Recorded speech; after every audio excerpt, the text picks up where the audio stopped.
Hey everybody, welcome back to Daytime. It's my pleasure to introduce Robin Smith. She is the author of Jump for Joy, When Your Dreams Come True. Welcome back to the show, my lady. Oh, thank you so much. Listen, a pleasure to have you on here, and I'll tell you, I like you. And there's a few reasons I like you. That's cool. No, but I think that the reason I like you is I find you to be authentic. I think you walk the walk, I think you talk the talk, you own 2 businesses, you've written a book. The new book just came out. I want you to sort of tell me about the inspiration behind actually putting pen to paper and creating this project. Well, I was asked to speak in an event that just happened this past January. The invitation to speak was several months ago. And I own a gym, and immediately I thought, okay, how do I make a talk on fitness and wellness fit into an inspirational women's weekend? And I realized that wasn't really what I was meant to talk about. I was meant to talk about making your dreams come true. And in that instant, I realized that that was the beginning of my book. Yeah.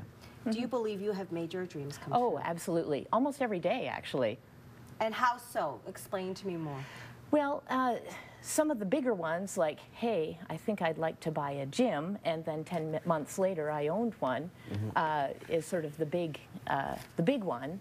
But every day there's different ideas that can pop into your head or into my head, and simply by making a plan and taking action, those do keep coming true. Yeah, okay, so let's break this down, because there are a lot of people who have ideas pop into their head. Not all of them are good, by the way. But how do you sort of take those initial steps to chasing after a dream? Because they can be quite terrifying. They can be terrifying and they can be awesome, and sometimes those words can get mixed up a little bit too. I think the dream part needs to be as big and grand as it can possibly be, but the next step where you start making a plan, that's research, that's work, it's sweat, and making sure that it makes sense. And you know, there are bound to be risks. You have to make sure that those are manageable and reasonable, and go from there. So where did you learn all these skills to, you know, kind of go after your dream and know how to get there? Well, I have a corporate background, and there's a lot of analytical skills that I learned there. And just the determination to not let fear stop me. And I've learned that when you get past that, amazing things can happen. And I think they can for a lot of people if they just sort of get out of their own way a little bit. Okay, so let's talk about fear for a second, because I believe, and it's only my belief, that some people would rather have the life they know than the life that could be, because there's a fear in making that actual decision. What if I fail? What if I don't make it? How do you overcome those steps to sort of make the decision and if you will, face fear? Well, go back to the plan, because hopefully by then you've already made a plan and you know that it's all reasonable. And I learned that it's sort of your brain's way of protecting you, creating fear or creating a story that doesn't even exist yet. And so I ignore it a little bit. Excellent. Well, I like that. I want to talk about the influences in your life. We were talking about that in the opening of the show about your grandparents. You want to talk a bit about that? They were my safe place. And when I was young, I actually lived with them for many, many years. And they were just calm and wonderful and caring about me and about everybody around them. When I got older and was, you know, busy with my own life, I sort of lost touch a little bit. But in the back of my mind or the bottom of my heart, I always knew I could go back there.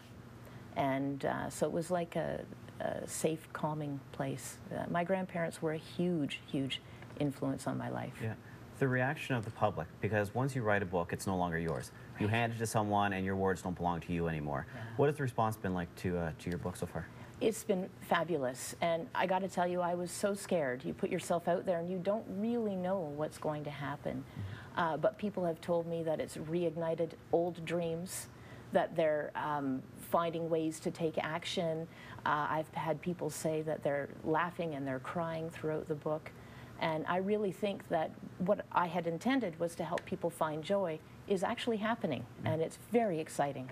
Now, what I like about this book is you use all aspects of all that you've learned throughout your life, because you also do nutrition coaching, you're also a personal trainer. So how does that get incorporated into this book? It's all part of wellness, you know, our fitness and our health and our well-being. So it is all part of the same goal. Now, what's the main message that you want people to get out of your book? Well, probably three things. One, you've got to dream and let them be big. And then if it's something that you want to move on, make a plan. You can't just go all willy-nilly and do things without some logic and some background. And then take action. That's the big one. You've got to just do it. Absolutely. 1 day of action is great. 2 days is better. 15 is a waste if you fail on 16, right? Ooh, wow. You like that? That's good. Take that. That's yours. All right. Good. For people at home who want to learn more about you or attend any of your talks, what's the best way about going and doing it? My website is robinsmith.ca. There's some information about me there and about the book, and you can contact me there too. Good. As well, how do we get a hold of one of your books? Right now on the website, and I'm in the process of getting them out everywhere. I also have 2 books for giveaway today. And they're right here on the show. Yeah, exactly. So email us at daytimeyr@rogerstv.com. I'm going to make it simple. You know, just tell me who the author is, and the book is yours. Good. And we'll also reiterate this at the end of the show. All right, we'll be back with more on Daytime, so stay tuned.